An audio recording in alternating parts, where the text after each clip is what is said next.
Are you a fiscally irresponsible male between the ages of 25 and 34? Yes? Fantastic! I have the next poor choice for you. When people ask you who sold it to you, be sure to tell them. I'm your host, Jonathan, and welcome back to Mana Potion Tabletop.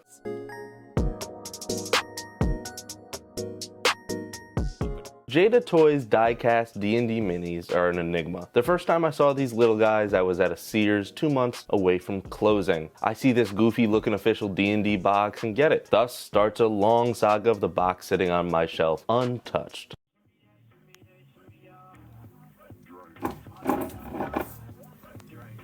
That's right. The Diecast ogre has sat unopened looking at me, begging me, pleading for me to take him out like a neglected housewife. But luckily for all of you, I separated the finances a while back, and I've been quiet quitting this marriage since day one. Moreover, what are these things? Why is everyone glazing them? Should you buy them? Those of you with a keen eye will spot the Jada logo on the packaging. While the company themselves isn't extremely important to this review, it's still important enough to get its own little section. Jada Toys has been around since its inception in 1999. The beginning of Jada Toys saw a focus on die-cast vehicles, think muscle cars, trucks, and stuff your granddad collects. As the years went on, markets changed and Jada changed with it. In 2011, Jada obtained a license for Hello Kitty, even took a stab at remote-controlled toys in 2009 with their introduction of battle machines. To make a side note on the battle machines thing, this is sick. There was a lot of music going on in the back of this commercial. Imagine guitar, like really hard rock, shooting sounds, and then the announcer from the early 2000s for any kids' TV commercial. That is basically what is going on. Basically, Jada expanded into new markets as the years went on, adding more and more to their roster of licensed products. From a conventional business standpoint, the company is doing fantastic. In 2017, they even opened up a new factory in China. Generally, I think Jada Toys is a pretty neat company that just struck out on the D&D front. A lot of their other toys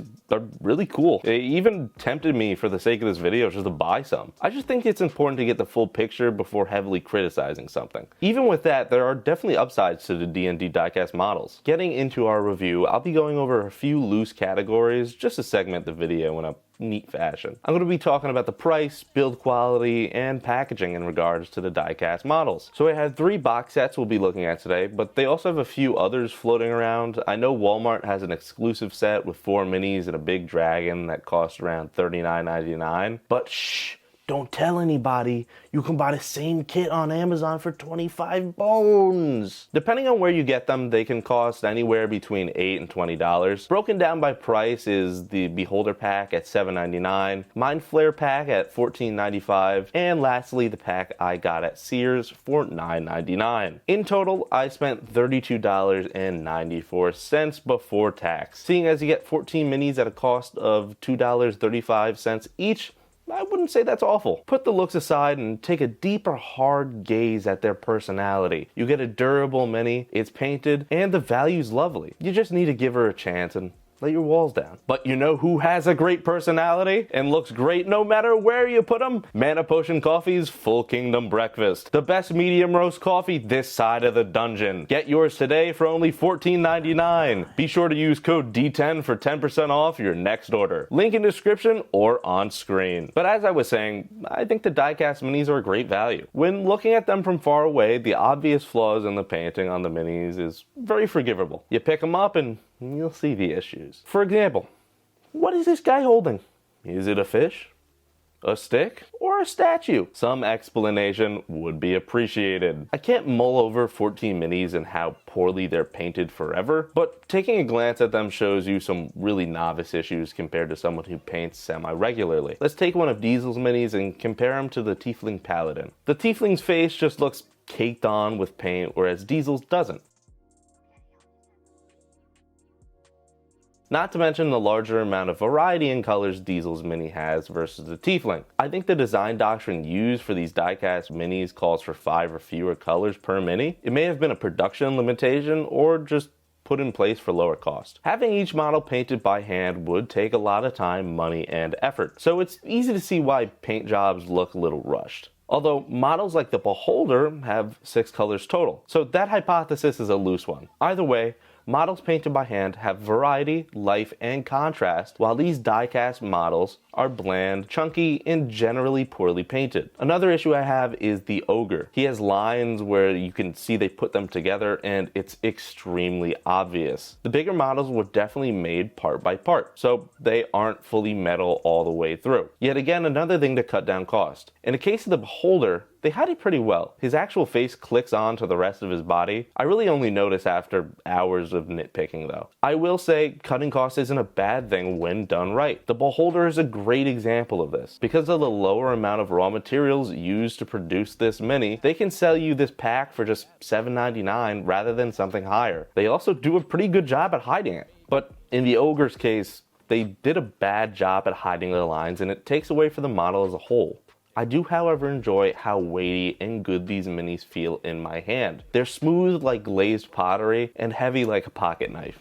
When looking at these in the context of D&D, we now have an issue. A D&D square is 1 inch by 1 inch and translates to 5 feet in the game. However, these minis are not on a 1 inch by 1 inch base. The oval they're on extends far greater than 1 inch. They need to be turned a little bit so they can kind of fit in the box. For some people, this isn't an issue. Most of D&D is done in your head.